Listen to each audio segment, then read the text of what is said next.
Владата на СДСМ и ДУИ владее со измами и пазарење за сметка на најважните прашања за народот, а по изборите на кои изгубија, ова власт веќе нема легитимитет да ја води државата, рече меѓу другото подпредседателот на ВМРО ДПМН и пратеник Александар Николовски по денешното поднесување на иницијативата за гласање недоверба на владата. Во тек се интензивни разговори и со уште неколку пратеници во Македонското собрание и очекувам дека иницијативата за недоверба на владата ќе поддржат повеќе од 61 пратеник. Но иницијативата е ставена под знак прашалник откако денеска пратеникот Скендер Реджепи Зејд изјави дека го повлекува својот подпис за постигнување на ново парламентарно мнозинство составено од ВМРО ДПМН, Алтернатива, Алијанса за албанците, Левица и Беса.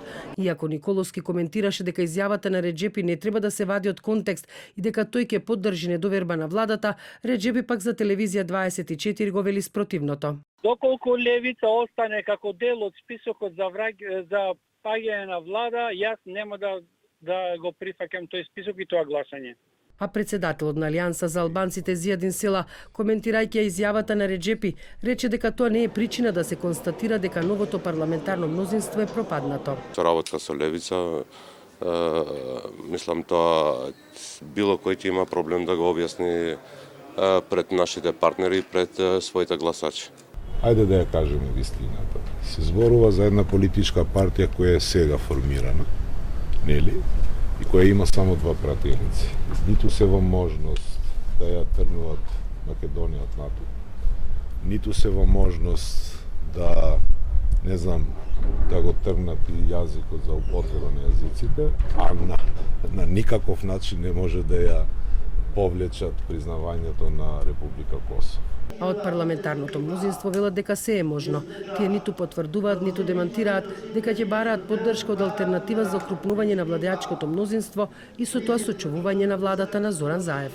Председателот вчера, како што знаете, беше овластен од највисокиот орган на ДУИ да разговара со сите политички партии и он е најкомпетентен и најповикан да зборува во името на партијата со сите политички чинители во нашата држава. И после се това, премиерот Зоран Заев се јави на Фејсбук. На неговата официјална страница, тој меѓу другото напише дека опозицијата на чело со ВМРО ДПМН за пуста желба за власт е спремна државата да ја носи низбрдо, а народот да страда. Нашата кауза е и граѓанска и државничка, зад која како беден гордо стојат мнозинство од граѓаните и нашите пратеници. Ако опозицијата успее да го држи обезбеденото мнозинство гласови, а по поднесената иницијатива, председател на собранието Талат Џафери е должен веднаш да свика седница која мора да се одржи најдоцна за 3 дена. Во меѓувреме Џафери писмено треба да ги извести пратениците и председателот на државата Стево Пендаровски дека опозицијата бара изгласување недоверба на владата.